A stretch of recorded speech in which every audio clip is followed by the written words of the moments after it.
Hugo, we're going to start with the eye, and this is about more misery for UK travellers heading into Europe. Fingerprint checks that will lead to delays. Yes, the eye this is another lucky Brexit dividend, and lucky us.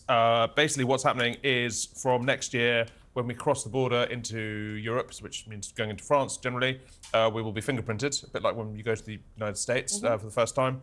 And and so it will slow down. It's already really slow when you. Yeah, you'll be fingerprinted. Fingerprinted, yes. But what about when we come back? Do we get fingerprinted? That's up to us. Probably Do we not. fingerprint illegal and legal migrants?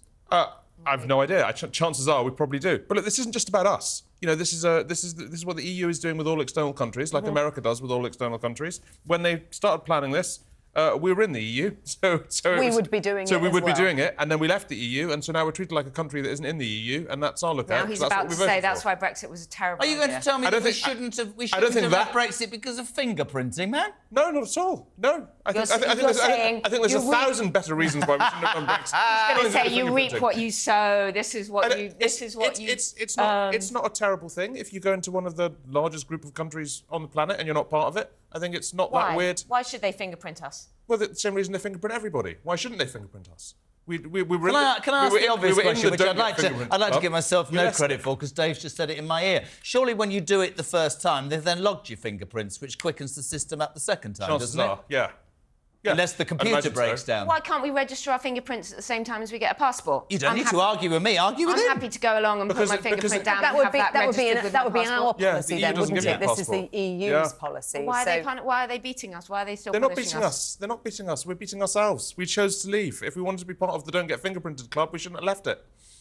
But we don't have this problem in America, do we? So we have exactly this problem in America. Are the EU being difficult? No.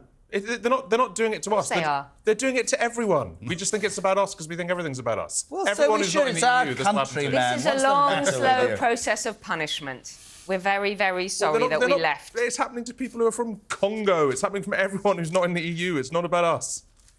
Everyone. I love you two together. Let's move on. Emma, The Sun, page 4. Hospitals on 3-week go-slow. Jeez. More misery, more waits, more long delays. So we've just been hearing about this yet another catastrophic winter crisis looming. We hear that every single winter. And now the hospitals, they're only going to, from now until January the 10th, they're effectively going to be working at full capacity for 4 days a week because they've got strikes. They've got a 3-day strike happening this Wednesday until Saturday. And then, from January the 3rd until the 9th, they're striking for 6 days. That's their longest strike, yes. Plus weekends, plus all the strikes, holidays and weekends. So people are waiting. We've got the record numbers of people on the waiting list and absolute misery. I just think these strikes need to be dealt with. So that effectively means, Hugo, doesn't it, that any routine care has to be parked and it is all just until mid-January. What about cancer care and stuff like that? Is that prioritised? It depends whether it's urgent. It depends whether it's. I think it's chemo would be classed as urgent, whereas I don't know other appointments. It's a bit like when you call a call centre and they say we are currently experiencing an unusually high volume of calls, and they're not, because that happens every time. It's like that with the NHS. It's always overwhelmed. There's always too much. Why?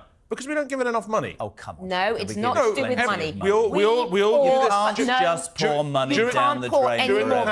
During the pandemic, it's to do with management. It's not to do with funding. They're the same thing. I mean, during the pandemic, we all sat there thinking, this is the national priority. There is no limit to the amount of money you have to give to a health service when the risk is everybody getting ill and dying if you don't. And we've forgotten that very quickly. I didn't think that. I know people will say more and more money. Yeah. I think there's a balance. I think there is many examples of money being spent ridiculously. From the story I could give you when I went to a hospital where they opened a packet of 60 paracetamol tablets, give 2 and throw 58 away. The local hospital in Windsor, I've told this before on the show, the Princess Margaret Hospital, when COVID was on, said to the NHS, the private hospital, 10 million quid, thank you very much indeed, you can have 90% capacity. They never put more than 4 people in there. That is appalling management in the NHS. It's not just about, taking one packet of paracetamol and throwing the rest away. No, it's about procurement. It's about the fact that they pay £20 for that packet of paracetamol. Yep. There's huge wastage throughout the system. There's huge amounts of middle management that don't need to be there. We don't need to pour more money in. We have massive pressures from immigration and we have huge wastage. That's where the money is being wasted. And the junior doctor is calling for 35% pay sure. increase, Yeah. and which is way above what Yep. others within the NHS have accepted. Does the public still have sympathy with the junior doctors' cause? Are they getting more and more isolated? Oh, I'd imagine, here? I'd imagine they absolutely are. But then see this in context with where we were talking about dentists earlier. You know, it is a battle to keep doctors within the NHS in the same way it's a battle to keep dentists within in the NHS. The problems we have with both these things, they're huge, and they're to do with the structure of the NHS itself. It's because we're not willing to look at systems that other countries have. Well, we don't have long enough parliamentary systems, do we, in place to actually do something It's all short-term. fundamental? It's always as reform of the NHS. What's the thought? I mean, I've thought this for a long time. Why don't we just accept that the NHS is not fit for purpose? We've got an older population. We've got a far less healthy population. Is it time for NHS Part 2?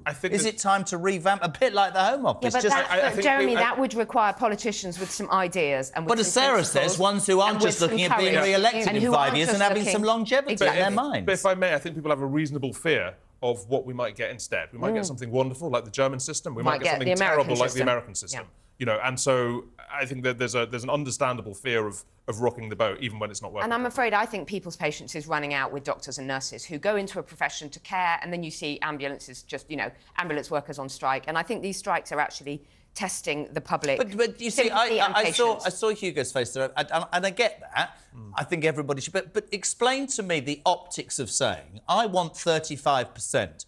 When the same people in Scotland have accepted 13, when consultants have accepted 12.75, sure. I don't think you are going to, in the end, to a general public who is on its backside with a cost of living crisis, I don't think you're going to garner that much enthusiasm when you say 35% and we're all walking out, because that turns people off. Let's remember, junior doctors are anything up from trainee to consultant level. Exactly. So this is doctors in general. Junior doctors is such a misleading term. The general public, Jeremy, exactly as you say, is not getting anything like 35% in their wage packet. I would suggest that the people that run the junior doctors don't understand about optics, because I would think it's ebbing away, whilst there's an understanding about, you know, people will say, oh, you bang this. Yeah, we did all that, but 35% ain't working, mate. I think their priority isn't optics. You know, their priority is winning. And I mean, there are some professions that get stuck in a situation whereby, because they don't strike over the course of quite a long period, their conditions really, really deteriorate. You look at teachers, you look at the police, for example. It's a bit different. The health service is a bit different. Withdrawing care. It's a bit different. It's a bit different because doctors do this and because nurses do this again and of course, again. you know, and so 20 years down the line, where it hurts the most, and in the run-up to Christmas, then well, if there isn't an ambulance, people will die. Absolutely agree. Shall we have a look, Hugo, at The Sun? And this is a story we were just discussing with Norman Baker a short time ago, that 2 migrants living on the Bibby Stockholm barge have been arrested on suspicion of a sex attack at a nightclub in Portland. Yes, this is a grim story. It's not a terribly surprising story. It's as you say. The Bibby Stockholm is finally housing migrants, and they are mixing with the local community, as migrants wherever they're housed do. And 2 of them have been arrested. And you know, the local community will object to there being a barge parked there full of migrants, as they always have, perhaps reasonably. Yeah. Emma? Why do you say it's not a surprising story? I think if they're here and they're waiting on the Bibby Stockholm, they shouldn't be out, or they shouldn't be potentially. We don't know what they've been, whether they've been actually convicted. But it is pretty surprising that I don't think migrants could be out and then possibly perpetrating sex attacks on the local population. I don't think it's surprising that they'd be out. These aren't people that we're locking up in jail. They're asylum seekers. Sometimes it will go wrong. I mean, I don't think. I mean, you might think that asylum seekers who come here should be held on a barge and not allowed to leave it. But I mean, we've already had the reports, haven't we, that they've been treated like animals. I mean, on the barge. We had the story last week. Somebody killed themselves last week on the barge. I mean, if the alternative is sailing them out to sea and leaving them there, I don't think anyone's. I don't want to do that. I'm just wondering why they're out night clubbing and harassing local women. I think it goes back to optics again. You know what you just said about the junior doctors? I think if you are, and we're out of London-centric mode, if you sat in Liverpool and you're grafting and you can't afford, you think they're getting money to go out and party. I'm not having it, mate. It's not how I see it. Emma, Pope Francis, front page of The Guardian. This is a huge moment, isn't it, to be fair, for the Catholic Church? Significant change of position for the Catholic Church. He hasn't gone all the way. The Pope is not talking about marriages or even actual blessings, but it's blessings for same-sex and unmarried couples, not marriage and no kind of ritualised ceremony, but it is a small step towards welcoming unmarried and same-sex couples into the church. We are running out of time, so I just want to turn, because we did talk about this beforehand, the perfect turkey. The perfect turkey. We all need tips on this. No Well, point in I'm asking Hugo or me, because our wives are going to Perfect cook the turkey's a turkey. goose. I Everyone don't knows cook it. the turkey, Are actually. you goose on Christmas Day? Absolutely. Oh. Why? That's Better perfect. and nicer. They are. Hugo you Rifkin's go. having goose. Yes. I like that. It's quite classy. Well, the with a people nice are glass cooking the of goose. wine. The team are cooking the goose for Hugo. Yes. The mother-in-law's cooking the I'm going goose, to give so- you Yes. advice on a turkey as someone who hasn't eaten meat for 20 years. Okay. Maybe even more. There you go. There we Apparently, go. take Gonna it. cycle round Regent's Park with a banana or a carrot, having a happy I Christmas. do cycle around reading books. Anyway, take it out earlier. Let it rest in its juices. Don't overcook it. They tell you to overcook it it's because they're dry, worried. isn't it? They're worried about they dry it out, but they're worried about bacteria. bacteria and all of that. So take it out before. Help me out. I've never cooked a turkey in my Before life. the What do you instructions. do? Have you Tell eaten you. it? Yes. Okay. I can cook a turkey. Brine it. That's what's important. Brine it. Brine it. What does that mean? Brine it. Vinegar. It means soak it in salty water. salty water the night before, well over. It stops it from drying out. Very important.